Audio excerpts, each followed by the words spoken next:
So we will start. The conference of today is outdoor museum and folk museums and eco-museums. And it will be with Arne Bugge Amundsen and Julien Noblet.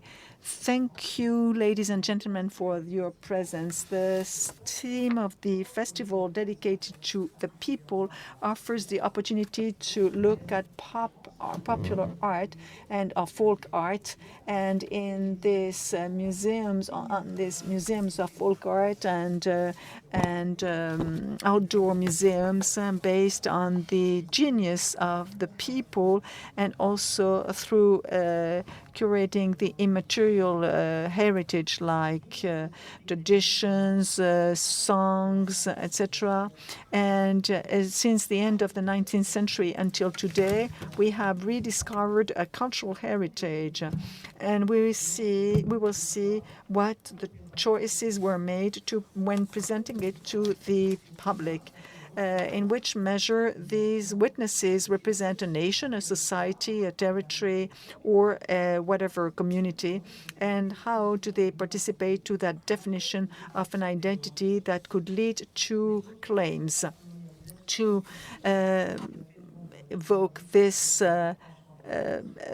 taking this culture as a heritage, which in the Nordic countries has been a relevant field of research. I have the pleasure to speak with Arne Bugge Amundsen, today professor at the Oslo University, and whose researches look at cultural history in the north of Europe between the 16th and the 19th century, where he compared, and when he was the main curator of the Écomusées of Borga Sissel in Sarpsborg in the south of Oslo, where the cultural history of the county of Østfold is shown. He also participates in a vast international program that gathers researchers around the question of representation of ethnical groups and minorities in Norwegian museal collections around in the last 150 years. Actually, yesterday he gave a conference on religious architecture in Norway between the 17th and the 19th century period, during which the faith was a religious Protestant movement founded by Philip Jacob Spener in 1670, and became the religious movement that dominated Norway, leading to a modification of the cult places. These Norwegian churches in wood were impressive by their architectural quality and are an important element of the cultural heritage. They're examples of which are rightly presented and scenarized in eco-museums as the Gaul, 13th century, that were shown in museums of folk traditions in Oslo. And these aim at documenting a reality that has been lost, and through their picturesque, they embody the specificity of a territory, the richness of a territory. In these eco-museums, their social function and their symbolic asset reflect a society that is looking for its past, not through accumulating masterpieces, but by finding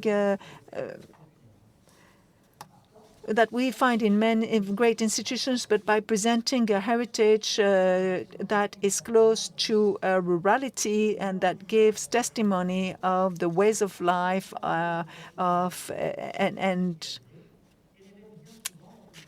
that has to do with work and parties or festivals. In France, as in Germany and Norway, in the 20th and 21st century has started the evolution in the design of such folk museums, mainly aimed at rural culture. What strategy was developed to include other social groups, the urbanizer, for instance, to show interactions between rural and urban areas and acquiring this way a greater representativity. In France, the closing in 2005 of the Museum of Folk and Traditions and Arts in Paris shows that some instances have changed, and there's an Écomusées in Alsace in the building of the first house of the 21st century. It was built outside old neighborhoods, and it opened a dialogue between contemporary house and traditional houses. This dialogue takes place today, and what does it mean for the cultural heritage, and what evolution do we see between the 20th and the 21st century?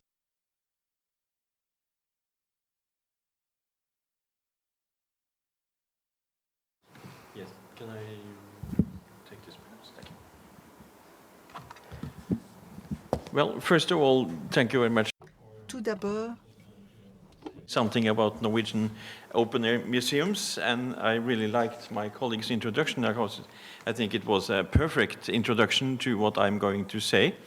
I find it necessary to start with a brief introduction of the construction of national identity of Norway in the 19th century, because without that introduction, it is very difficult to understand the development of many of the Norwegian museums in general. As you might know, Norway all of a sudden became an independent state and a kingdom in 1814. There's a famous picture, in Norway, famous picture down here of the Constitutional Assembly in May 1814. The political realities were that even if Norway got its individual constitution in 1814, it was more or less forced into a political union with its neighboring state, Sweden. So between 1814 and 1905, Norway had the king of Sweden as its king, but it was still an independent kingdom, two kingdoms under one crown, so to speak.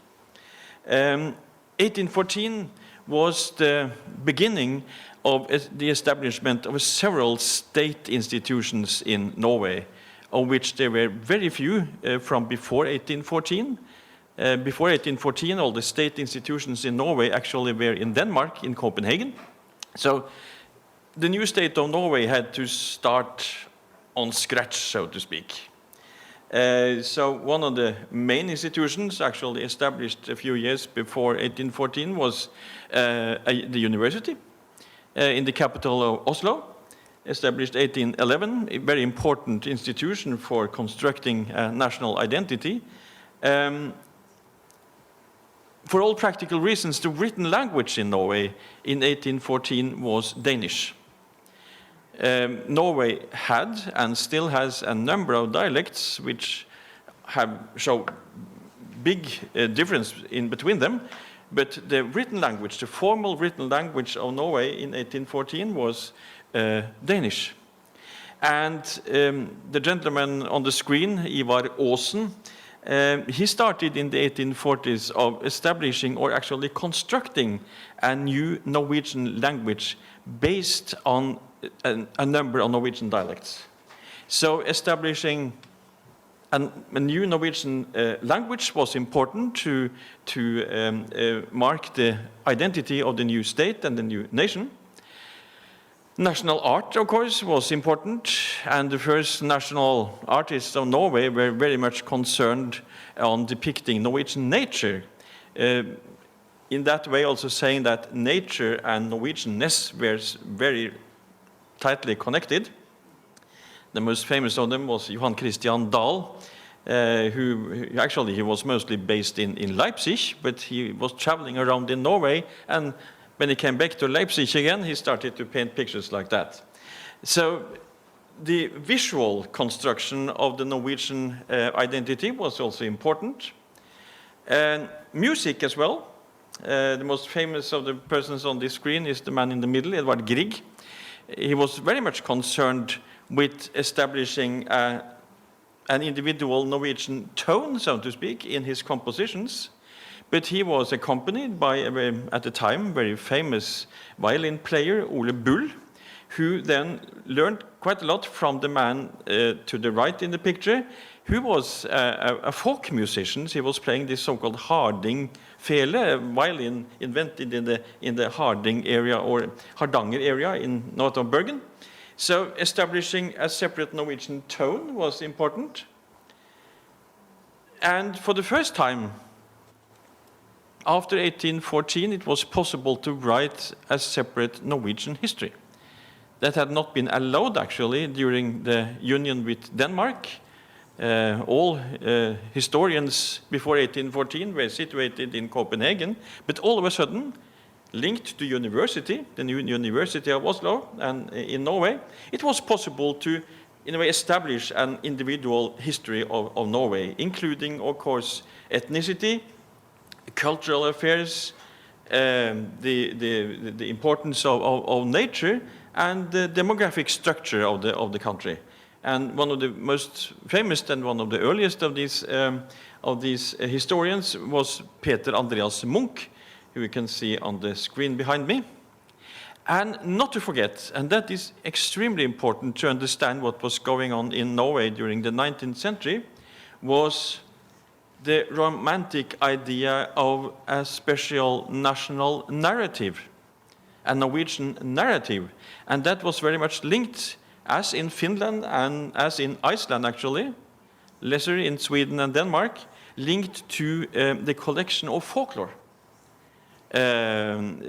Legends, fairy tales, customs, whatever. And two of the most famous and important collectors of folklore in 19th century Norway was Asbjørnsen and Moe. Peter Christen Asbjørnsen is the man to the left and to the right in the picture.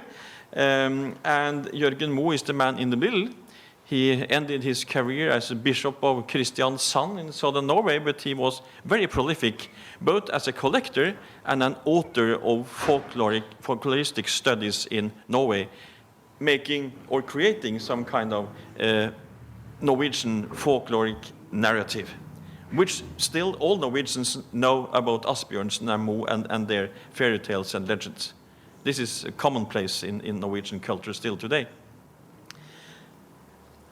A bit later in the 19th century, Norway also tried to make itself famous as a scientific and exploring nation, not least linked to this man, Fridtjof Nansen, who was an extreme nationalist, but at the same time he was a globalist in many ways. He did a unique work for the international affairs and diplomatic affairs too, and he marked himself as a sportsman. He was the first public skier in Norway.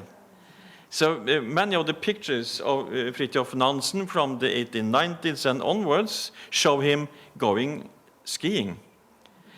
So he is also a very iconic figure in the different attempts of describing what Norway was about, historically, culturally, and with regard to contemporary Norway in the 19th century and early 20th century. One unsolved, and it's still unsolved, issue was the function of religion in this description of the national identity of Norway. Norway has always been a Christian country. Since the 1530s, it was a Lutheran country with the Lutheran state church, which continued all until 2014, actually. So not before 2014, the formal link between the Norwegian state and the Lutheran church was dissolved. So but at the same time, and for instance, in museums, I will come back to that, religion has not a specific place. That was, in many ways, left out of the picture, even if it was important. So this is, in a way, an introduction and giving some elements into an explanation for how the Norwegian open-air museums actually were constructed. And formally, the major Norwegian open-air museum is the Norwegian Folkemuseum, Norsk Folkemuseum, established in 1895 outside of Oslo. And Anders Sandvik's enormous collection that was bought by the municipality of Lillehammer in 1904. You can see to the left in the picture and down to the right that the main collections at the Norwegian Folkemuseum from the beginning were rural buildings from inner part of Norway and old urban buildings from the city of Oslo. And up to the right you see the Sandvik collection, based on the same idea actually as the Norwegian Folkemuseum, and you can see the picture of Anders Sandvik, the principal collector, really up in the right corner. But it's an important point to see that at least the Norwegian Folkemuseum had an interesting prehistory. I mentioned that during most of the 19th century, the kings of Sweden were also the kings of Norway. And it was important for the Swedish kings of Norway both to be able to understand Norwegian history, to speak the Norwegian language, which is understandable for Swedes, but they really spoke Norwegian in a quite good manner, and to start collecting Norwegian cultural items. So the last Swedish/Norwegian king, Oscar II, he started in the 1870s to collect old rural buildings as a part of building up his private royal collection. And among other things, he bought the state church from Gol that my colleague showed. That actually was originally bought by the king and included in his private collection. And it stayed part of his private collection until 1905, when the union with Sweden broke down. Then he donated, he was still alive, he donated all his collections from different rural areas in Norway to the Norwegian Folkemuseum. So then these collections were united. But the point is that through the 19th century, and then in a way materialized in these two Norwegian open-air museums, according in my interpretation, we see the result, the materialization of a quite successful imagined Norwegian culture and community. The national identity process in Norway was quite a success. It was a strange mixture of religion to a certain degree, definitely folklore, history, language, but mainly based on regional rural cultures. And not any regional rural culture either. Very little was collected from northern Norway, for instance. Very little was collected from the coastal areas, which are the dominant in Norway. The main areas where these items were collected, and the main areas connected with national identity in general, were the inner parts of Norway, Telemark and Oppland, for instance. So not the coastal areas, not the northern parts of Norway, but some specific areas in the inland of Norway. And that shows the power, of course, of narrative and imagery. And as I said, it was institutionalized through museums. But of course, the development of these museums didn't stop in 1905. It continued. And just to show an interesting fact, by 1900, when both these museums were established, the population of Norway was around 2.2 million people, but just 28% of them were living in cities or in urban areas. But 20 years ago, in 2000, the situation had changed totally. The population had raised to 4.5 million, but just 23% were living in rural areas. So this shows an enormous both centralization and urbanization of the Norwegian population, meaning that people today, they look upon many of these open-air museums collections as something that it is hard to connect to. It's not their culture, in a way. It's really the past. So the question is, what to do with such a development? And my hypothesis, and I will actually, this will be my last point in this introduction, is that a very important part of the Norwegian strategy for continuous production of national identity has been to include more and more groups in the general national narrative.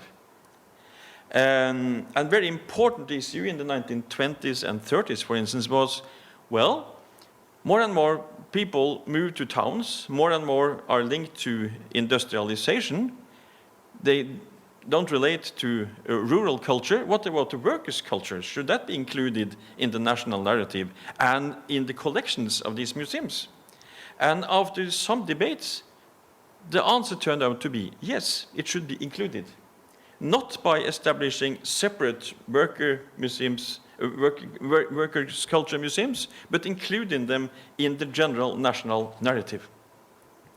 Another hot topic that really started to be discussed in the 1970s was the question of what to do with Norway's at the time only indigenous population, the Sami. Later, Norway also has accepted the Kvens, which is a small group of Norwegian Finnish-speaking people, Jews, Forest Finns, Roma, and Romani people, for instance. Again, they are included in the national narrative and have become part of the collecting of the national museums. So my point is the continuous strategy is the inclusion of more and more groups into this general narrative. So that is one dimension of what has been going on in Norway. But there is also another element in this picture. Because through general agreement from 2012, it was decided that not all, but most of the Sami collections, and the two main Sami collections in Norway up till 2012 were in the Museum for Cultural History, which is part of the University of Oslo, and the other part was in the Norwegian Folkemuseum, should be relocated to 6 Sami museums. And you can see here to the left, it's a picture from Varanger Sami Museum in Finnmark. And to the left you see this victorious poster saying Badstedet, hjemkomst, homecoming, of all these Sami objects. And the open question is then, well, does this mean that the Sami narratives are taken out of the national narratives of Norway, or will they still be included? Or the question is this two solutions that mutually exclude each other, or is it possible to have a combination? I think that's an open question still. And another question is, as my colleague also was hinting at, more and more, Norway also, just like France and most other European countries, turn out to be a multicultural nation. And you see here some of the new immigrant groups celebrating the 17th of May with Norwegian folk costumes, bunads, Norwegian flags, but they don't look very ethnic Norwegian, to put it like that.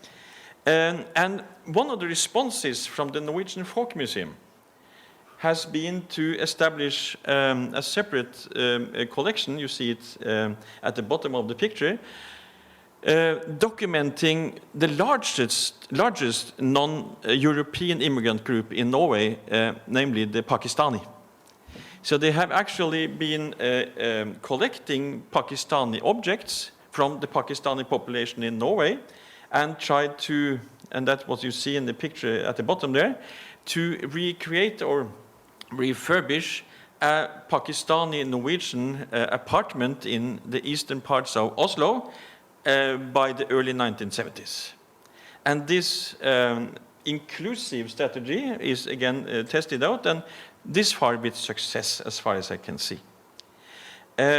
So this is actually my introduction, just to show a more general historical picture and say that the open-air museums, the main open-air museums in Norway, seem to be extremely dynamic, but they also include some tensions and new possibilities for the future development of these museums. Thank you. This far. Bien, merci beaucoup pour cette riche introduction. Thank you very much for this rich introduction. It is true that Norway has a different landscape from France, especially through this, the existence of this indigenous people, the Samis, and also through the different ethnies or ethnic groups it has. Could you please tell us how Norway, because the territory of the Samis is not only in Norway, but also in Sweden, Finland, and on the island of Kola in Russia. Norway was the only country that signed the convention regarding indigenous peoples that acknowledges the right for these autochthonous groups to have an economic autonomy, and also so that they can develop their language and religion in the regions where they live. You told us that there was a will to relocalize objects from the Samis. Could you tell us how it is in other countries who also have a Sami population? How are these Sami populations treated or dealt with in these other countries, and how would you define the Norwegian cultural behavior with regards to others? But I think I got.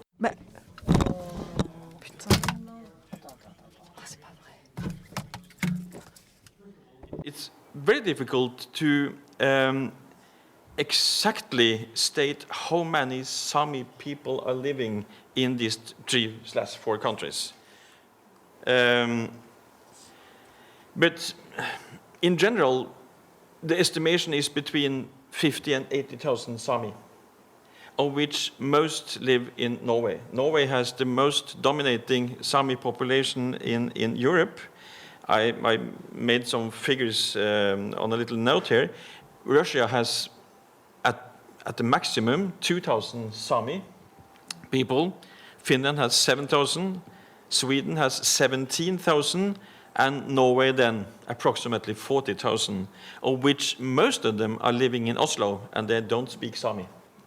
So it's a very complicated both demographic and cultural situation. But at the same time, and as you were hinting at, Norway actually quite early signed the international agreement on the rights of indigenous people, which has not been signed by the Swedes or the Finns, and definitely not by the Russians. So Norway, as a result of that, in 1989 established a separate Sami parliament, which has its seat in Finnmark, in northern Norway. Both Finland and Sweden also have their own Sami parliaments, but with more restricted tasks, so to speak. The Sami parliament in Norway actually has the formal responsibility for all the Sami museums in Norway, which amount to between 18 and 20. Some of them are very tiny, more like local museums, but they are regarded as Sami museums. But the problem was when this agreement, as I mentioned, was signed in 2012, that it was unthinkable to send all the Sami items to all these 18 museums, because many of them did not have any professional people hired, for instance. They didn't have proper storages, etc., etc. So the result was to send them back to 6 of the rather professional museums. And of course, one thing is to relocate, which is the positive way of putting it. One thing is to relocate several thousand Sami objects from Oslo to the northern parts of Norway. But the next question is how will these objects how they will be put on display? In what kind of context, in what kind of narrative will they be included? And my impression is that this differs widely between all these 6 museums. Some of them claim to be some kind of a national Sami museums. Others claim just to be a regional Sami museum. So there is one thing is the technical transfer of objects. The other is the construction of the narrative around them. And I don't know the exact process in Finland, because the Sami population there is quite small, but there has been a parallel development in Sweden too. Nordiska Museet, the Nordic Museum in Stockholm, which many of you might have visited, it's a great museum, had also a huge Sami collection. And even if the Sami are not regarded as an indigenous population of Sweden, and there has been a very small amount of objects being transferred to the few Sami museums in Sweden, the general exhibition of the Sami objects in Nordiska Museet have been totally rearranged during the later years, with huge participation of Sami politicians, researchers, and representatives of the Sami parliament in Sweden. So many of the same things have happened in Sweden, but they have taken place within the institution of Nordiska Museet instead of relocating all the objects. So in that way, Sweden and Norway has found 2 different paths in this question, which in itself is interesting, I think. Et dans votre présentation, Fine. In your presentation, you mentioned in your last slide the way we wanted to integrate these new populations that come to enrich Finland. So new populations, you said. True it is that the question of relocating items is one thing. In France, we very often think about it with all the objects from Africa. This is the Musée du Quai Branly. But also, the other question that we have is France, with a colonial past history, has gone through a huge migration. They want to portray the contribution of this migration. We have a museum of migration that opened in 2007, and it was the previous museum of colonies that became the museum of migration with an international exhibition. And the collections were transferred to the new Quai Branly Museum. Anyway, it had been decided that this museum, that of migration, would be talking migration and show what we do to protect and highlight the items relating to migration in France since the 19th century, thus contributing to the integration and inclusion of these populations in our French history. We both have a permanent exhibition, research work, showing the migration movement, 20th centuries from the 30s onwards, and we also show the experience and path of all these people. And to enrich the collection, we had 2 initiatives. One, we had items from individuals. The last poilu, the soldier from North Africa, Botticelli, a migrant worker from Italy, had given his boots. So his boots are in the museum as a testimonial to his life, contributing to the history of World War I. And also they develop a collaborative platform in that museum online, so that we have testimonials online. So you have individuals that may donate objects for the museum, symbolic, with a personal experience, but also we collect all these testimonials online to be transmitted from generation to generation for the largest number. From what you are showing about the Pakistan people, is there that will from online participative platforms to have these testimonials to show the cultural diversity of your country? Yes, very much so, I would say.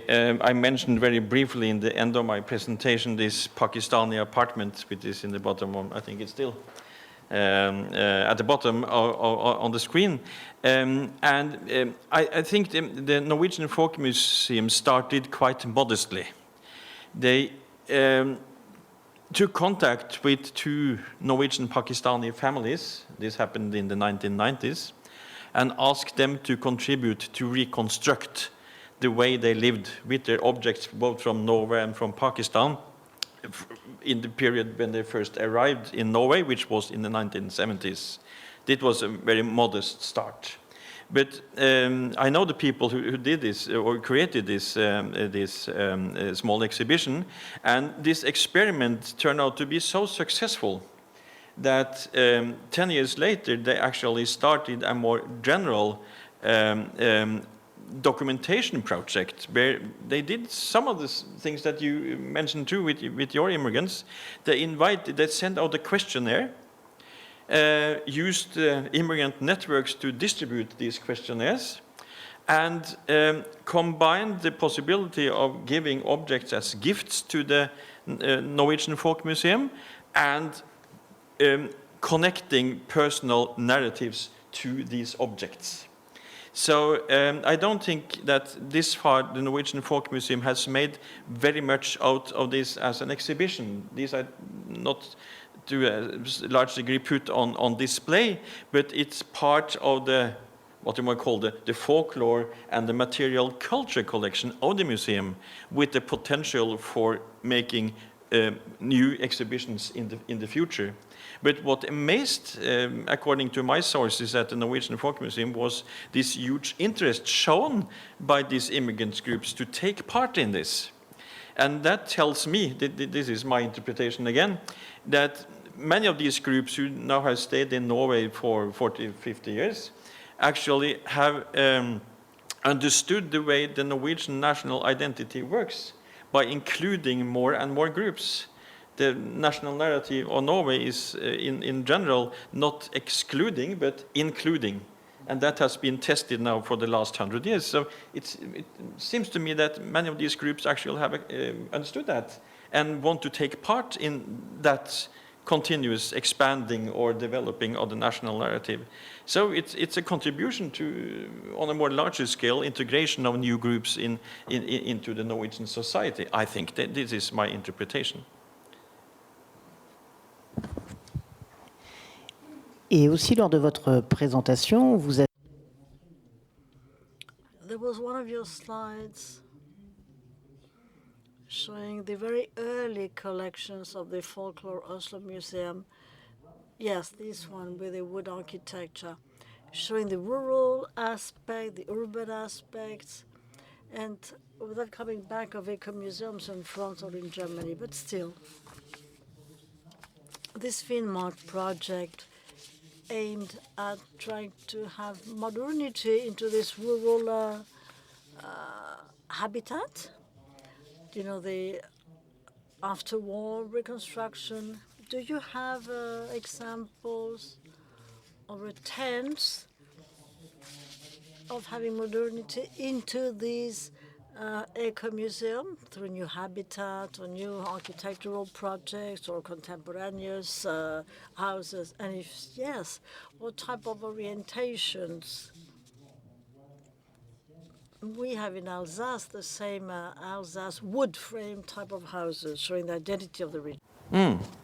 Yeah, I think that's a very interesting question. And first of all, I would like to mention that, well, and you mentioned it in your introduction too, that for many years ago, I must admit it's many years ago, I actually was a senior curator at one of the Norwegian museums, not the Norwegian Folkemuseum, but still.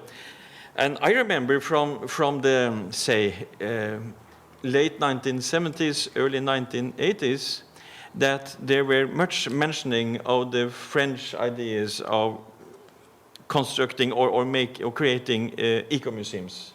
So this interest in France for the eco-museum as an idea was actually increasing in Norway, say 30, 40 years ago. But there are very few examples of what you might call pure eco-museums in Norway. I actually just know about 2 of them, and they have not been very successful because there has been problems with financing, etc. But in one way, it's if you actually look on the upper right side of this screen, it is possible to regard, for instance, the Sandvig collections from 1904 as an attempt of making not an eco-museum, but actually to reconstruct a real situation.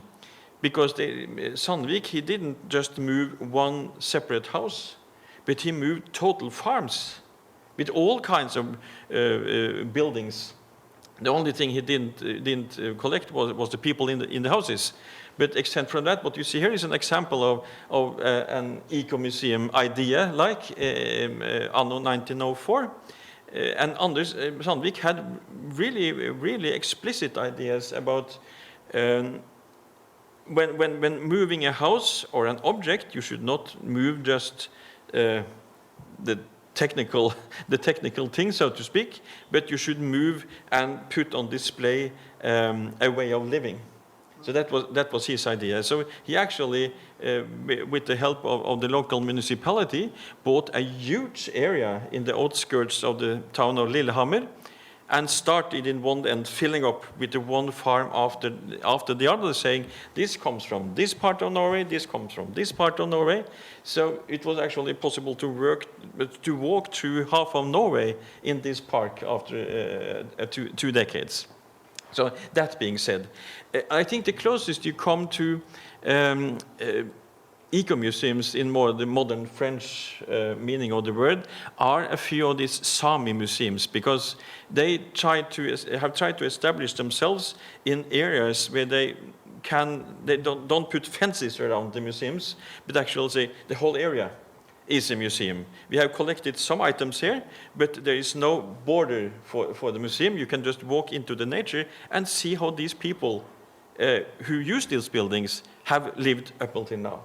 So in the Sami museum culture, whatever you should call it, that's the closest you get to an eco-museum realized in Norway. But you also asked about modernity. And I would again like to, it's possible to say that this Pakistani apartment in the Norwegian Folkemuseum is a way of including modernity in the museum collection.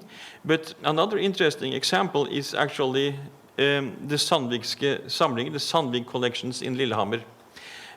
In the 1990s, the Norwegian Parliament finally managed to decide where and when to build a new airport. And this airport, Gardermoen, is almost in the middle between Oslo and Lillehammer. And this project included the tearing down of lots of private homes. People had to move from this area. So the state bought up enormous areas, and people had to move out of their houses. And then the Sandvik's collections director at the time, he said, well, we would like to have a few of these houses. They were quite new. Some of them were from 1970s, 1980s. So they actually took them down and put them up again among these old rural buildings that you can see on the picture. So, and this is still going on. The Norwegian Folkemuseum has also a recent project on including pre-made private homes as part of their collection. So they have gone to the producers of these pre-made houses and say, we would like to buy a pre-made house from you and put it up on the museum and fill it slowly up with how people live today. So there are some attempts at this. I I sound very positive now. I agree to that. But if you go to the Norwegian Folkemuseum today, or if you visit the Sandvik's collection in Lillehammer tomorrow, you will still see that the majority of buildings and the majority of the objects are still from the pre-modern rural culture of Norway. Because even with regard to numbers and enormous areas that are filled up with these buildings, you cannot just pretend that they are not there. You cannot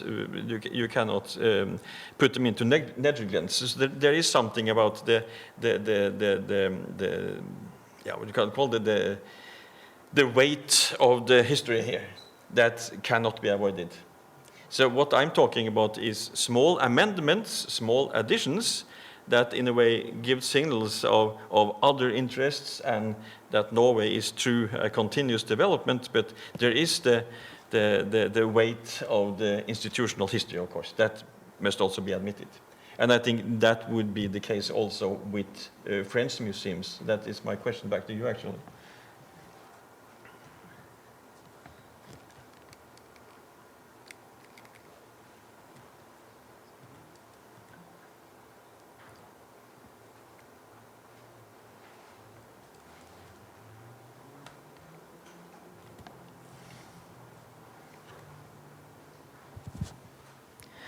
Donc pour les écomusées français,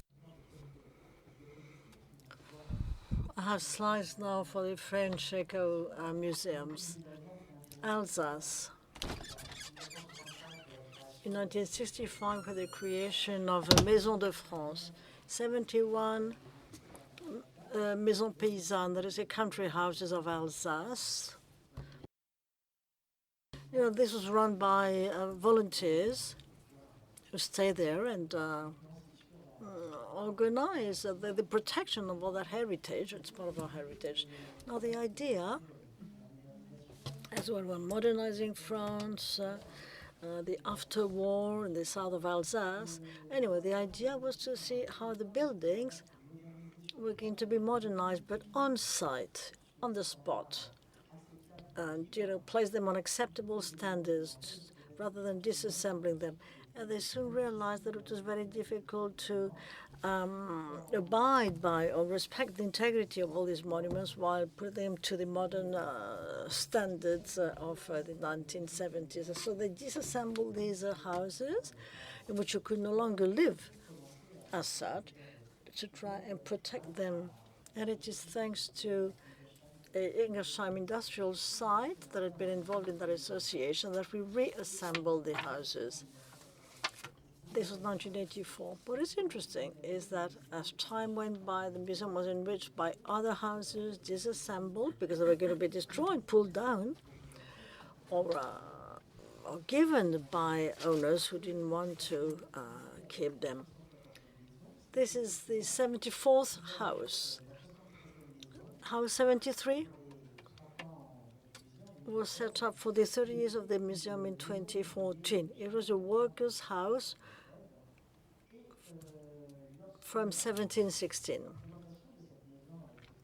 And when this house was assembled, it was followed by the statement that it was the last house in terms of reconstruction, because now we were going to discuss construction. And then house 74 in that Écomusées is a contemporaneous house. And for the architect, and I quote his words, reinterpretation of the Alsace houses as an approach relating to identity and origins, i.e. back to the source, back to the roots, without having an identity back turn. But it's just the recognition of what your roots are. You have a house which architecturally is similar to typical, the roof and the house frame structure, to which we associate contemporaneous elements of sustainability. And this is, in fact, to show you a whole set of new technologies, energy sufficiency. You can have coal production, heat production, and its feeling of safety because the house is on piles surrounded by water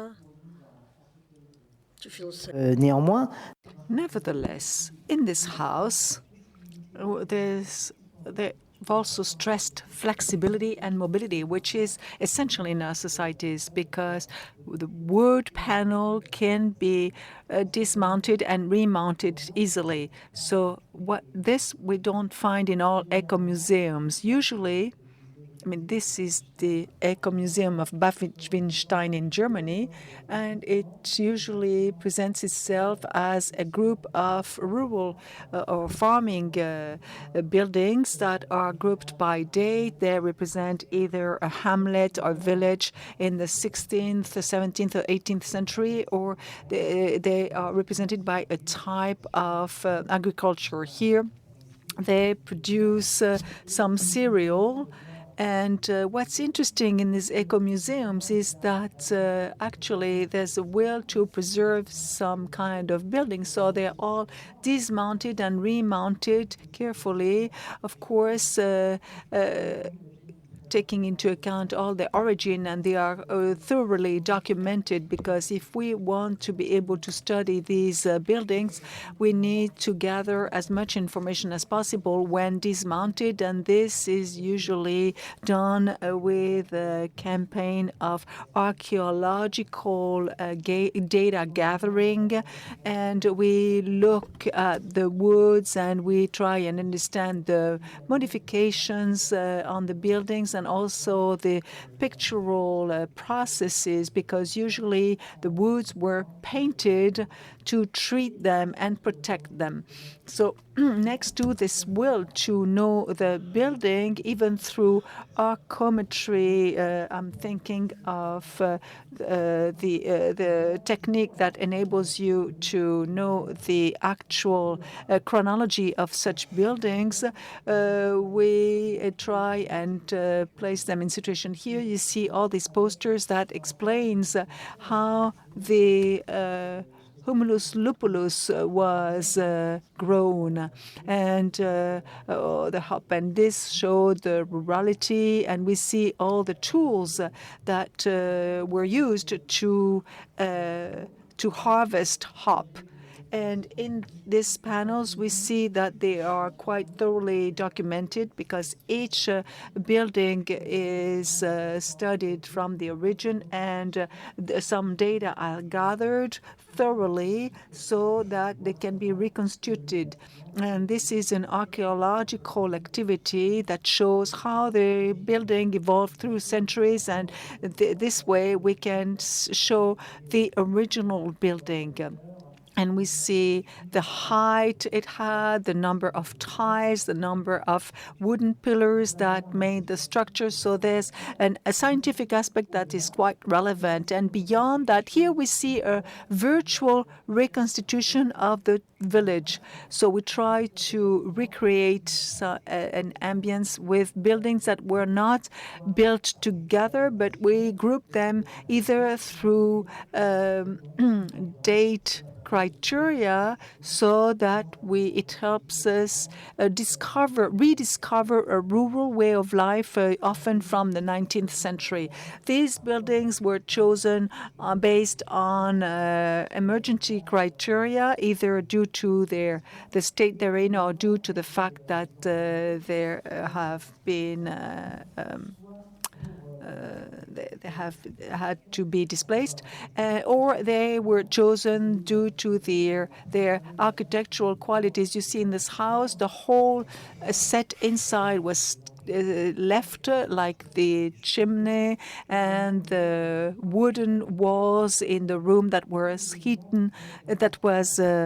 heated, and we kept all the authentic elements like the paintings and the work done on the coding of the walls. We did not try and recreate the set of the house. We kept all the traces to document it. These buildings show a way of life that hasn't changed. As you see a dining room with pieces of furniture that are from a specific date, but we also try to place animals or even actors that play the farmers' lives from the 19th century. And in these eco-museums, there's a great part dedicated to know-hows. Here we see models that show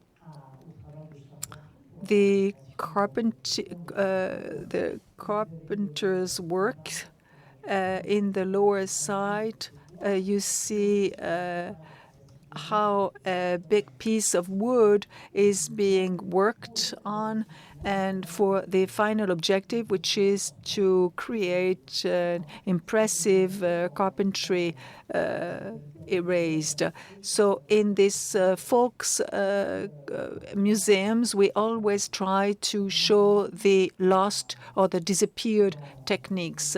Of course, in the Alsace Ecomuseum, even though the 21st century has erupted with this house, the folk tradition and culture sends us back to older traditions like Pentecost, as we see on this picture. So there's also another type of eco-museum which is being developed. We try and have modern buildings which have nothing to do with the old rural architecture. Here we see the Ecomuseum of the Rennes country or region, and we see other types of heritage in such buildings. So beyond the rural life heritage that has to do and the habitat of rural areas, these eco-museums try and be conservatories of vegetables and plants and flora and fauna in eco-museums. And I'd like to know if it's the same in Nordic countries.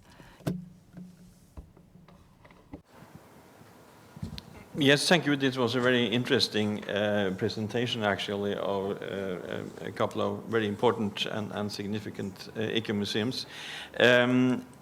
And I think there are many parallels, not only in Norway, but also in other Nordic countries with regard to this. And I think this is not just a recent development. I mentioned briefly that in my interpretation, at least the Sandvik's collections in Lillehammer, but I could also mention the ideas that were presented by Arthur Hazelius, the famous grounder of the Nordiska Museet, the Nordic Museum in Stockholm. They have many similarities to what you are talking about now, because they had the idea not only, as I said, to collect total environments with regard to buildings and objects, but they also, and of course that was the late 19th century idea, they invited urban people from Stockholm or from Oslo or from Lillehammer to fill the houses and the environments with real life. So I know that both in Stockholm and in Lillehammer and elsewhere, citizens, they dressed like farmers and enacted or reenacted the life in these old houses that they had never lived in before. So this idea of creating some kind of life, or this idea of reenactment in open-air museums, is actually a quite old idea. I remember also from my former museum, Borgarsyssel Museum, is southeast of Oslo. In the 1950s, there was a very interesting experiment going on. The museum director at the time, he invited one family. I think, of course, there were two parents. I think there were 2 or 3 children.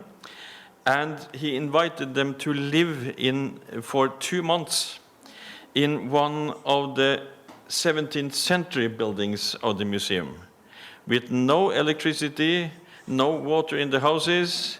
They got a cow. They had to, of course, someone had to grow the vegetables for them. And this was not documented by television because it was too early for that, but it was documented weekly in a radio program that became extremely popular. And this family became some kind of regional heroes. Everyone knew them and asked them afterwards how it was to live like in the 17th century. And they very prolifically told about the mysteries they encountered, but also the fascinating idea of actually trying to cross borders, or cross time zones or timelines.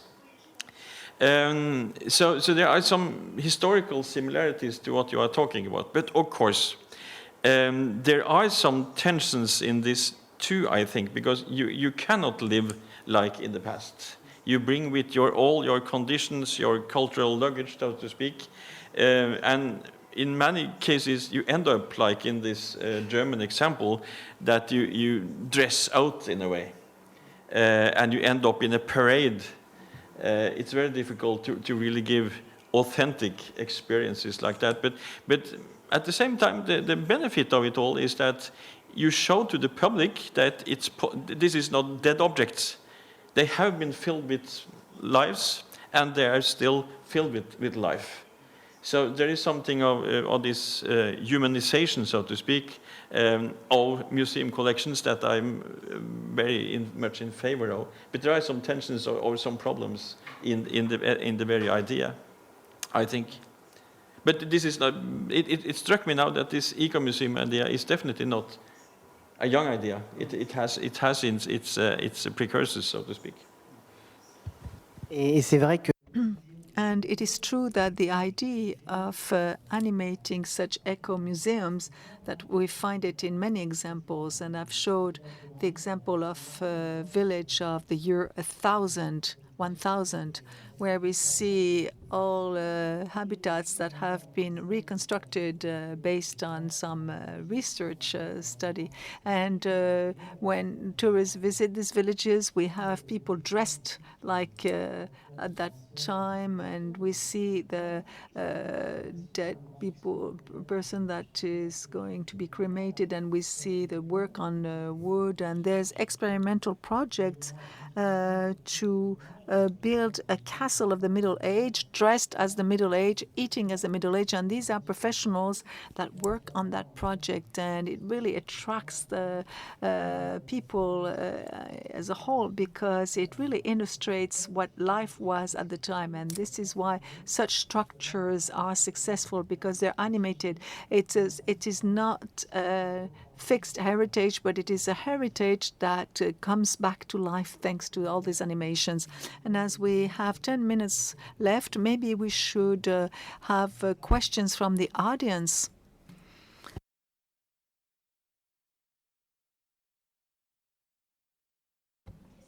One question?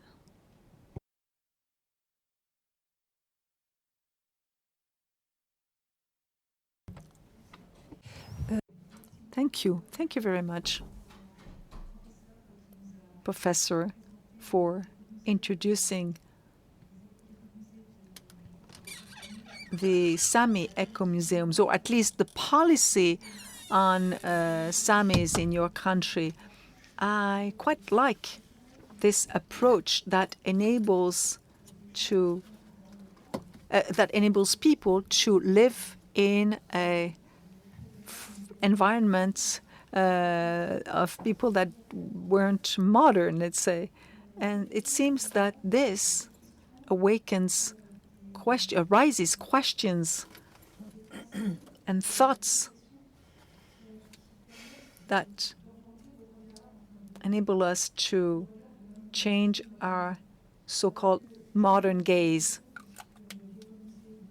I'm worried about the fact that the Ecomuseum from Wernsign, that was actually managed by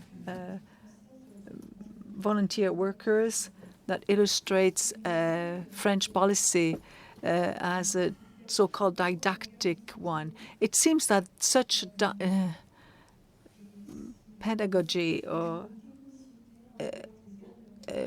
brings technicity or Cartesian technicity, and I think that it doesn't enable us to have a whole gaze. We don't embrace the thought with the thought and the senses, ways of life that could bring us a few centuries back. The animations that you showed just look like, how would I call it? It is not community life as in the past, but it is more detached folklore. It's like a show, really, and it's not like lived experience. And I think this is a French trend, and I feel awkward with this. I don't like it.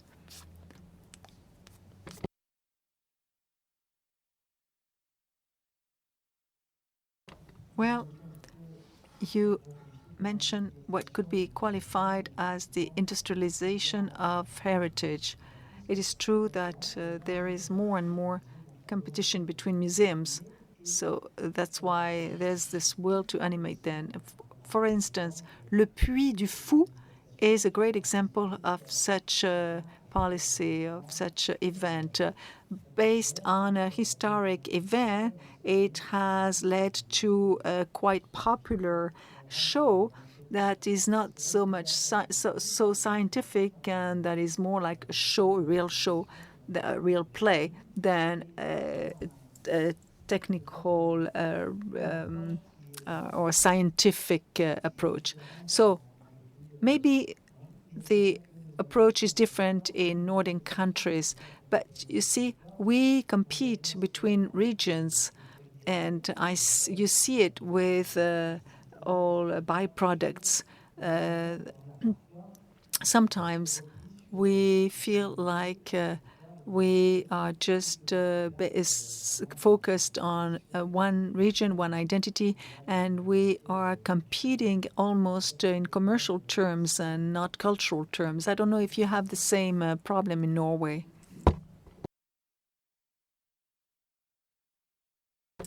In play here, I think, but to start with your Sami remark, I very much like that.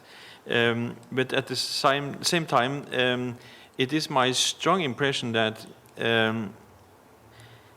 linking the idea of an eco-museum to at least a few of these Sami museums is also very much a part of these museums establishing some kind of Sami identity politics.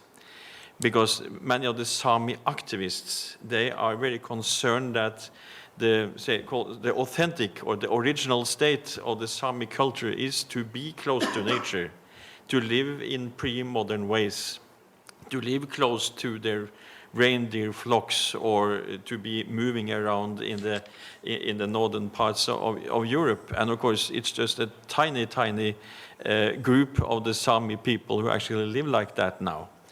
But they try to describe themselves as an ethnic group or as an indigenous group, as sharing these common elements. So there are different layers here in this museum strategy, to be very honest. I can, to a certain degree, agree with you that some of these what you called models of reenactments, and I commented a bit on that in my comment to you, might be a bit artificial and perhaps over-didactic. That's my reaction to it. It was like that in my childhood, but I thought not any longer. But there is, of course, as my colleague mentioned, also in Norway, huge, I wouldn't say conflicts, but competitions between different regions.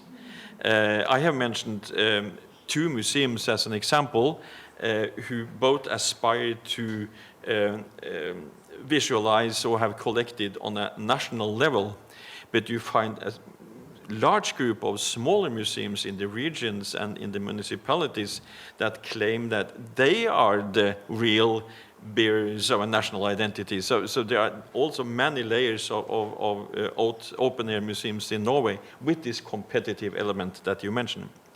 At the same time, I think that modern digital technology can, in a way, of course, it cannot come out of this problem of didactics, but just a few months ago I experienced a small Norwegian company who had specialized in making three-dimensional digitized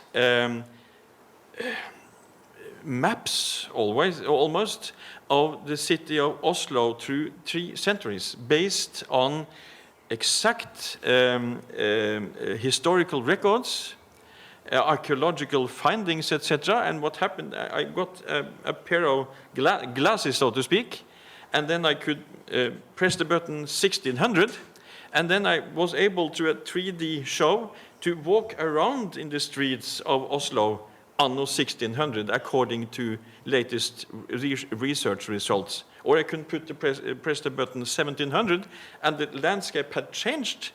And I had a feeling not of authenticity, but of course taking part in an experiment created by researchers or scholars trying to reconstruct with all the uncertainties that are linked to historical resources, but still I was invited in.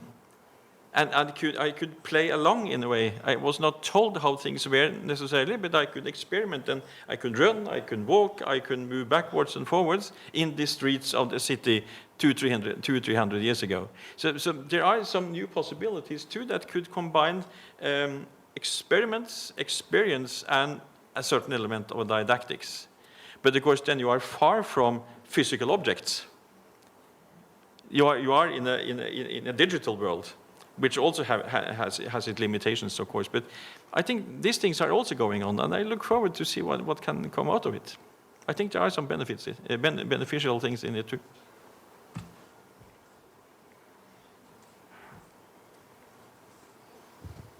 Une autre question ou une réaction? Question, reaction. Any reaction or question?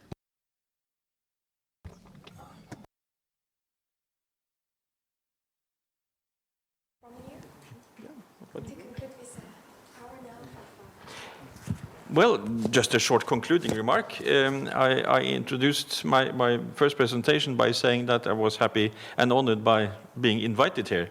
It's always a pleasure to meeting new audiences, of course, and even if there were not so many questions, I see how people react to things going on here at the table.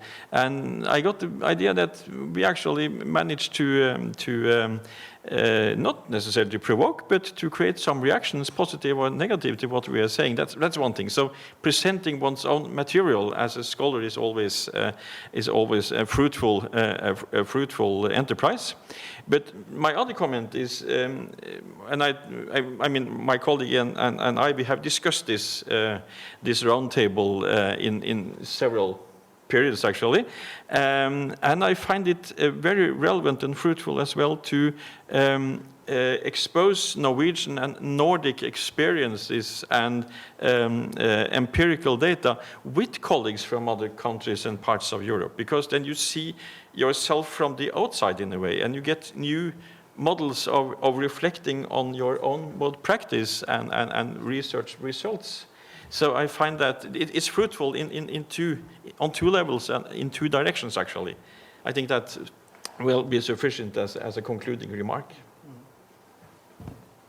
Bien, merci beaucoup. Oui, pour Well, thank you very much for enabling us to share on fruitful museums.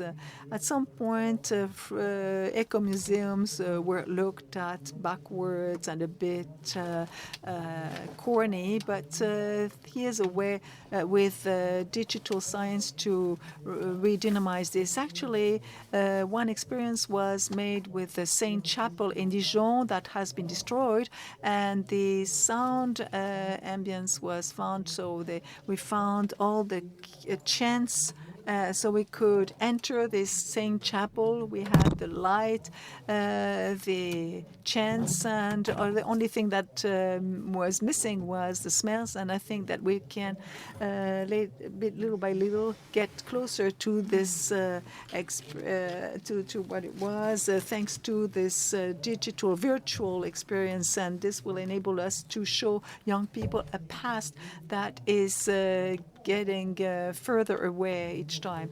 Ecomuseums, there's many in France. The first one was created in 1971 in the Creusot, and even though some are not that successful, they are still the witness of our past. So thank you for your attention and your patience.